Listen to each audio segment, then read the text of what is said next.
There are always good news, there are always bad news. As an investor, it is your job to use common sense to overcome the dilemmas. Now, quality cannot come cheap, and a value without quality has no value. So inherently in quality there is a value, and in value there is quality. As an investor, you have to build a portfolio of companies which you believe is available at reasonable valuation and which you believe is of superior quality. So volatility is nothing new in equity market, and if anyone is surprised by the volatility, then he should ideally not be part of the equity market. Can you have a ocean without waves? Answer is no, that's not possible. Similarly, in equity market, volatility will always be there, sometimes high, sometimes low. For a disciplined investor, he has to adopt into volatility, and volatility can be your friend if you are disciplined. You have to buy when markets are cheap. Volatility will give you that opportunity. You have to book profit when markets are expensive, and courtesy volatility, that opportunity will come. So in my over 2.5 decades of career, I have seen multiple budgets coming and going. So budget is an important milestone in the journey, but that milestone does not necessarily alter my journey. Our job is to buy good companies run by good managers at good prices. So easy to say, but very difficult to do. What do you mean by good business, good company? Any business which over a period of time earns more than its cost of capital is by definition good business. Who is good manager? A manager who will protect minority shareholders' right, who will respect minority shareholders, is a good manager. What is good price? A price at which you believe the growth in the profitability of company will be higher than what market is pricing in.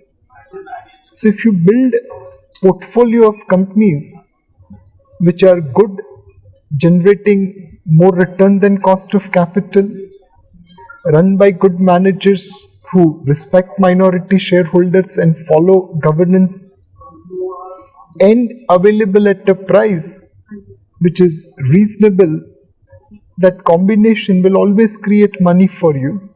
That's what we try to do at Kotak Mutual Fund.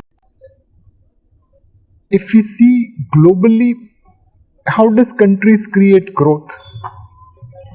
One, they encourage entrepreneurship. It is the businessmen which create jobs, opportunities and growth.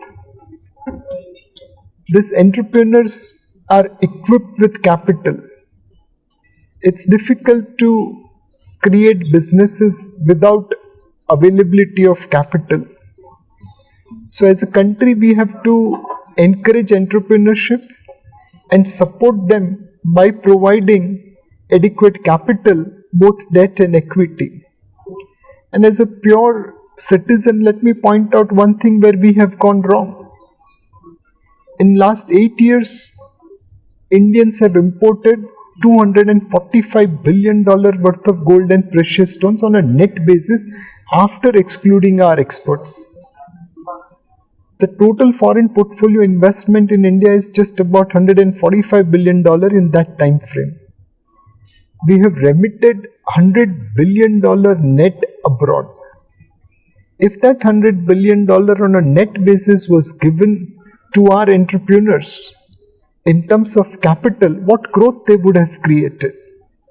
And if we had added $245 billion on top of $145 billion which had come, that $390 billion would have created what growth? If I assume $390 billion to create just about 2 times growth. That's about $780 billion. That's almost 25 to 30% of current India. In just 8 years, we Indians have ensured that India has fallen short of about 25 to 30% because of our habit of exporting savings.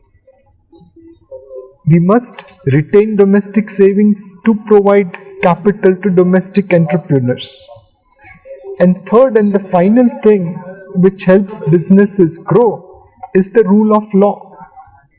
Businesses always flourish in the rule of law. Whenever there was stability provided by king or a kingdom through process of law, businesses flourished. What was true in medieval stage is true even today.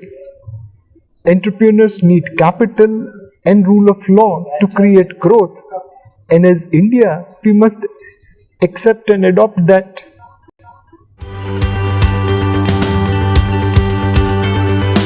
So for an investor, you require 3 things.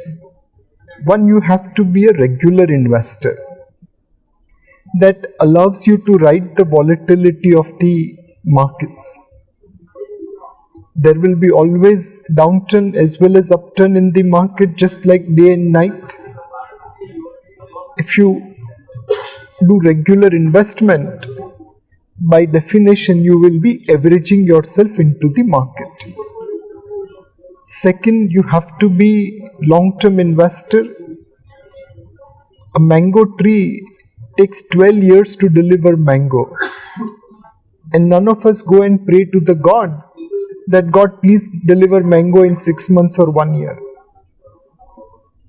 A good mango requires patience. Good investment also requires patience to deliver. So be a long-term investor. The third is disciplined asset allocation. You have to invest across a diversified portfolio of debt, equity, real estate, commodity, currency. That will reduce your volatility and enhance risk-adjusted return. These are all the things which are necessary for any investor in any market situation to create decent return on their investment. Please remember the strategy of regular investment, long-term investment, disciplined asset allocation is meant for optimizing your return, not maximizing your return. But risk and return go hand in hand. It's far better to have optimized return per unit of risk rather than just maximizing risk as well as the return.